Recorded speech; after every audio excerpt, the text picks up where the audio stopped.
உஷாவை பத்தின உண்மை தெரிஞ்சதுக்கு அப்புறமா சண்முகம் அவங்க மேல செம்ம கோவத்தோட இருக்கிறது மட்டும் இல்லாம இதுக்கு மேல இந்த வீட்டுக்குள்ள ஒரு அடி கூட நீ எடுத்து வைக்கவே கூடாது, உன் முகத்தை கூட எனக்கு பார்க்க பிடிக்கவே இல்லை, வெளியே போடி அப்படின்னு சொல்லிட்டு கோபத்துல சொல்லிட்டு அங்கிருந்து கிளம்பி போக உஷாவும் ஒன்னி தனக்கு என்னெல்லாம் நல்லது பண்ணிருக்காங்கன்றத கேட்டதுக்கு அப்புறமா தான் எந்த அளவுக்கு கேவலமான செயல்கள் எல்லாத்தையுமே செஞ்சிருக்கோன்றத புரிஞ்சுக்கிட்டு மனசொடைஞ்சு போய் அழுதுகிட்டே அங்கிருந்து ஓடியே போயிடுறாங்க. ஆனா வீட்டுக்கு போனதுக்கு அப்புறமா அதை நினைச்சு நினைச்சு அழுதுட்டு இருக்கும்போது அவங்களோட அம்மா என்னதான் அவங்களுக்கு ஆறுதல் சொன்னாலும் அவங்களோட அப்பா உஷா பண்ண தப்புக்காக அவங்கள திட்டிக்கிட்டு தான் இருக்காங்க. குறிப்பா உஷா இப்ப கர்ப்பமா இருக்கனாலதான் இவங்கள அவங்களோட அம்மா வீட்லயும் சரி அவங்களோட மாமியார் வீட்லயும் சரி என்ன சொல்றதுன்னே தெரியாம அமைதியாவும் பொறுத்து போயிட்டு இருக்காங்க. ஆனாலும் உஷா அழகிறதெல்லாம் நமக்கு பார்க்கும்போது கண்டிப்பா அவங்க பொண்ணுகிட்ட நம்ம எந்த அளவுக்கு தப்பா நடந்திருக்கோம் அப்படின்றத யோசிச்சு பார்த்துட்டு அவங்க செஞ்ச தப்ப உணர்ந்த மாதிரி தான் தெரியுது. ஏன்னா அவங்க நைட்டு ஃபுல்லா தூங்காம கூட அதை நினைச்சு நினைச்சு அழுதுட்டு இருக்காங்க. இதை பார்த்துட்டு உஷாவோட அப்பா என்னதான் முன்னாடி உஷாவை திட்டினாலும் உஷா இப்படி ஃபீல் பண்றதுனால அவங்களுமே உஷாவை நினைச்சு ஃபீல் பண்ணிட்டு இருக்க. அவங்களோட அம்மாவும் மாப்பிள்ளை நினைச்சா மட்டும்தான் உஷாவை சமாதானப்படுத்த முடியும்.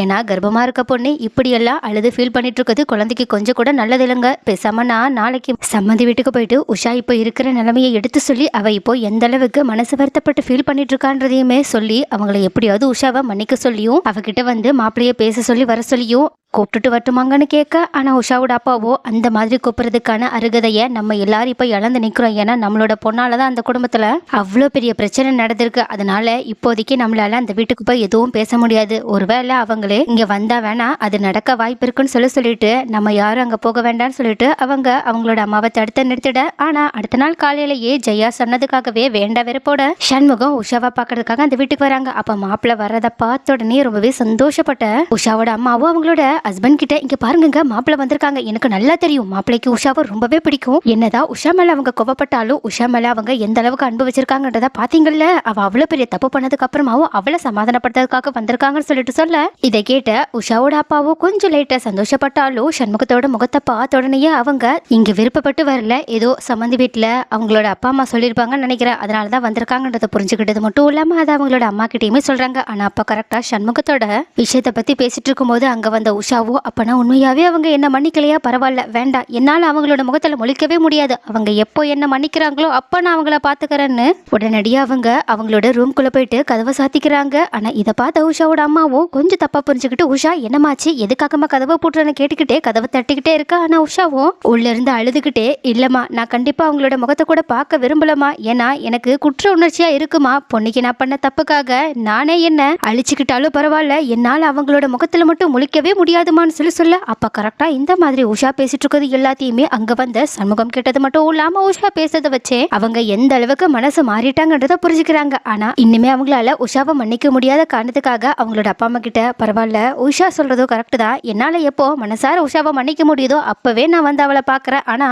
அவகிட்ட நான் ஒண்ணு மட்டும் சொல்லிக்க விரும்புறேன், என்னதான் அவ தப்பு பண்ணியிருந்தாலும் அவளோட வயித்துல வளர என்னோட குழந்தை எந்த தப்பு பண்ணல, அதனால தயவு செஞ்சு அவளை மட்டும் என் குழந்தைய நல்லபடியா பாத்துக்க சொல்லுங்க, அது மட்டும் எனக்கு போதும் சொல்லிட்டு அழுதுகிட்டே அங்கிருந்து கிளம்பி போறாங்க. அப்ப இது எல்லாத்தையுமே கேட்டுட்டு இருக்க உஷாவும் மறுபடியும் அவங்க செஞ்சு தப்பா நினைச்சோ சண்முகம் அவங்க மேல இவ்வளவு கோவமா இருக்கிறத நினைச்சுமே கதறி அழுதுட்டு இருக்க. அப்ப இதை கொஞ்சம் கூட தாங்கிக்கவே முடியாது உஷாவோட அப்பாவும் உடனடியா டோர் ஓபன் பண்ணுமா, மாப்பிள்ளை இங்க இருந்து போயிட்டாங்கன்னு சொல்லிட்டு டோர் ஓபன் பண்ணிட்டு உள்ள போயிட்டு இங்க பாருமா நீ செஞ்ச தப்பா நீ உணர்ந்துட்டேன்னு எனக்கு நல்லாவே புரியுது, ஆனா அதுக்கு பதிலா நீ உன்னோட மாமியார் வீட்டுக்கு என்ன பண்ண போற, நீ செஞ்ச தப்ப நீ திருத்திக்க வேண்டாமா, தேவையில்லாம இப்படி உட்கார்ந்து அழுதுகிட்டே இருக்கனால என்னதான் மாறப்போகுது அப்படின்னு கேட்க உடனே உஷாவும் கண்ணீரை தொடச்சுக்கிட்டு இப்ப எனக்கு என்ன பண்ணணும்னு நல்லா புரிஞ்சிருச்சுப்பா, பொண்ணி என்னாலதான் நான் அவ்வளவு கஷ்டத்தை அனுபவிச்சா, அந்த பொண்ணுக்கு என்னால நான் என்ன பண்ண முடியுமோ அதை பண்ணுவேன், குறிப்பா நான் செஞ்ச தப்புக்காக அவளோட காலில் விழுந்து மன்னிப்பு கேட்கணும்னு சொல்லிட்டு உடனடியா அவங்க சக்திக்கு கால் பண்றாங்க. ஆனா சக்தி என்னதான் உஷாவோட சதியாலையும் தான் தன்னோட மனைவி தன்னை விட்டு போயிட்டாங்கன்னு சொல்லிட்டு தெரிஞ்சிருந்தாலும் பரவாயில்ல உஷா அண்ணி கண்டிப்பா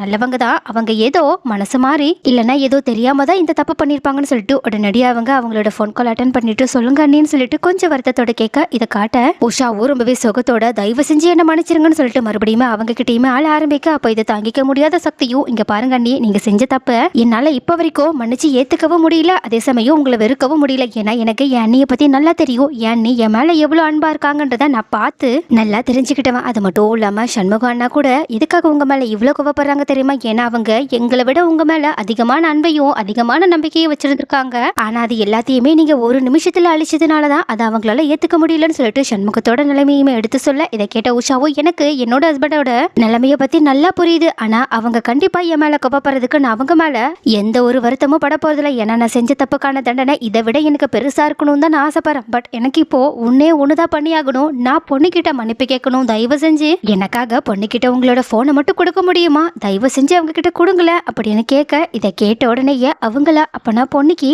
நீங்க மரியாதை கொடுக்க ஆரம்பிச்சிட்டீங்கன்றத பார்த்த உடனேயே எனக்கு புரிஞ்சிருச்சு. நீங்க மனசை மாறிட்டீங்க, செஞ்ச தப்ப உணர்ந்துட்டீங்கன்னு. ஆனா என்ன மன்னிப்பு கேட்க நீங்க தயாரா இருந்தாலும் அதை கேட்க பொண்ணி தயாரா இருக்கணும்லன்னு கேட்க உஷாவும் பொண்ணு என் மேல கோமா இருப்பான்னு எனக்கு தெரியும். ஆனா ப்ளீஸ் நான் அவளுக்காக போன் பண்ணிருக்கேன்னு ஒரு வார்த்தை சொல்லு. கண்டிப்பா அவளுக்கு என்கிட்ட பேச எந்த ஒரு தயக்கமும் இருக்காது. ஏன்னா பொண்ணியா பேர்பட்டவன்றதை நான் இப்ப புரிஞ்சுக்கிட்டேன்னு சொல்லிட்டு பொண்ணுகிட்ட மட்டும் போனை கொடுங்கன்னு சொல்லிட்டு கேட்க ஆனா இல்ல நீங்க தப்பா புரிஞ்சுக்கிட்டீங்கன்னு நினைக்கிறேன். பொண்ணு இங்க இருந்தா தானே அவகிட்ட என்னால போனையே கொடுக்க முடியும்னு கேட்க இதை கேட்டுட்டு ஷாக்கான உஷாவும் பொண்ணு அங்க இல்லையா, அதான் அவ எந்த தப்பு பண்ணல, அப்புறம் எதுக்காக அவ விட்டுட்டு போனா அப்படின்னு கேட்க உடனே சக்தியோ என்ன நீ மறந்துட்டீங்களா? பொண்ணு என்ன சொன்னா? அவ எந்த தப்பும் செய்யாதவன்றதை நிரூபிச்சதுக்கு அப்புறமா அவளாவே இந்த வீட்டை விட்டு போயிடுன்னு சொன்னால, அதனாலதான் அவ போயிட்டான்னு சொல்ல இதை கேட்ட உடனே உஷா அழுதுகிட்டே நீங்க யாரும் பொண்ணிய தடுக்கலையான்னு கேட்க சக்தியும் பொண்ணி அதை கேட்கிற மனநிலைமையிலேயே கிடையாதுன்னு சொன்னது மட்டும் இல்லாம கண் கலங்க அழுதுகிட்டே பொண்ணு இப்ப எங்க இருக்கான்னு கூட எனக்கு தெரியலன்னு சொல்றாங்க. உடனே இதை கேட்டுட்டு ஷாக்கான உஷாவும் அப்படியே அதிர்ச்சியில அவங்களோட போனை கீழே போட்டுட்டு மயங்கி விழப்போக இதை பார்த்துட்டு ஷாக்கான அவங்களோட அப்பா அம்மா உடனடியா உஷாவை தாங்கி பிடிச்சது மட்டும் இல்லாம போன் எடுத்து சக்தி கிட்ட உஷா இப்போ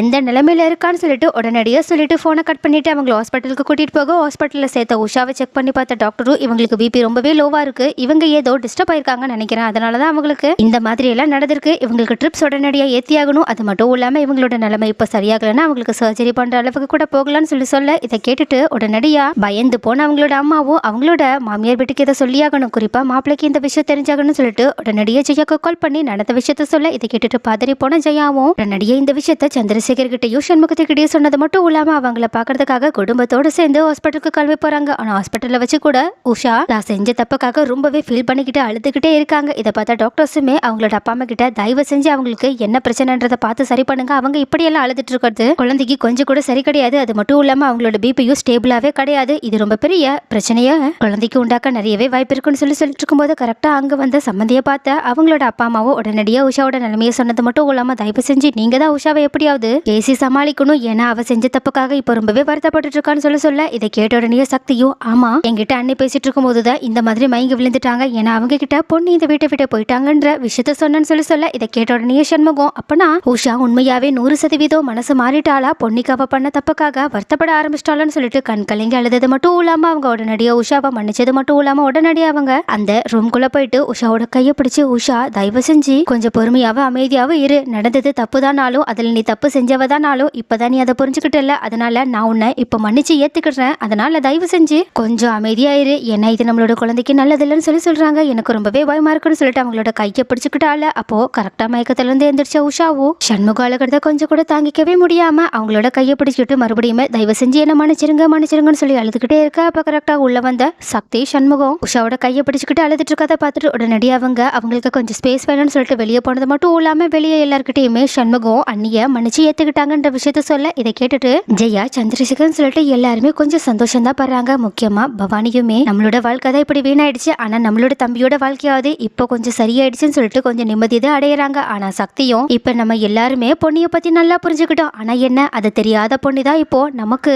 சந்திரசேகரும் ஆறுதல் சொல்லிட்டு இருக்காங்க. ஆனா அப்போ திடீர்னு சக்தி எங்கேயோ பார்த்து செம்ம ஷாக்ல நின்றுட்டு இருக்காங்க. இதை பார்த்துட்டு ஜெயாவும் சந்தேகத்தோட அந்த பக்கம் பார்க்க அப்ப கரெக்டா அங்க பொண்ணி ஓடோடி வந்துட்டு இருக்காங்க. அதுவும் சக்தி கிட்ட ஜெயா இருக்கிறத கூட கண்டுக்காம உஷாக்காக்கு என்னாச்சு, அவங்க மயங்கி விழுந்துட்டாங்களாமே, ஏதோ பிரச்சனை இல்லைன்னு சொல்லிட்டு கேட்டு பதற ஆரம்பிக்க உடனே சக்தியும் உஷா உள்ள இருக்கான்னு சொல்லிட்டு சொல்ல உடனடியே உள்ள போன பொண்ணையும் அக்கா என்னாச்சுக்கா உங்களுக்கு எந்த பிரச்சனையும் இல்லக்கான்னு சொல்லிட்டு அவங்க மேல இருக்க பாசத்தால பேச ஆரம்பிக்க இதை கேட்டுட்டு திடீர்னு பொண்ணி அங்க வந்ததை பார்த்த உடனேயே உஷா செம்ம ஷாக் ஆனாலும் இன்னொரு பக்கம் தான் மன்னிப்பு கேட்கறதுக்காகவே அந்த கடவுள் தனக்கு ஒரு வாய்ப்பு கொடுத்துருக்காங்கன்றத நினைச்சுக்கிட்டு ரொம்பவே சந்தோஷப்படுத்து மட்டும் இல்லாம அவங்க பொண்ணு கிட்ட மனசு திறந்து பேச ஆரம்பிக்கிறாங்க. ஆனா வெளியே நின்றுட்டு இருக்க சக்திக்கோ திடீர்னு இங்க பொண்ணு எப்படி வந்தாங்கன்ற விஷயமே தெரியல. எல்லாத்துக்கும் மேல பொண்ணு இந்த ஊர்லயே இல்ல நம்ம நினைச்சிட்டு இருந்தோம், அவ நம்மளை விட்டுட்டு எங்கேயோ கண் காணாத இடத்துக்கு போயிட்டால நினைச்சிட்டு இருந்தோம். ஆனா அவளுக்கு அண்ணி இந்த மாதிரி நிலைமையில இருக்காங்கன்றது எப்படி தெரிய வந்துச்சு, ஒருவேளை அவ நம்மளை விட்டு பிரிஞ்சிருந்தாலும் நம்மளோட குடும்பத்து மேல இருக்க அக்கறையாலையும் பாசத்தாலையும் நம்மளை கவனிச்சுக்கிட்டு தான் இருக்காளோன்னு சொல்லிட்டு ரொம்பவே ஆச்சரியத்தோட நின்றுட்டு இருக்காங்க. அதே மாதிரிதான் ஜெயாவும் நின்றுட்டு இருக்காங்க. பட் நீங்க என்ன நினைக்கிறீங்க, பொண்ணுக்கு எப்படி உஷாவோட நிலைமையை பத்தி தெரிய வந்துச்சு, அவங்க எப்படி சரியான நேரத்துல உஷாவை பாக்குறதுக்காக ஹாஸ்பிட்டல் ஹாஸ்பிட்டலுக்கு வந்தாங்க.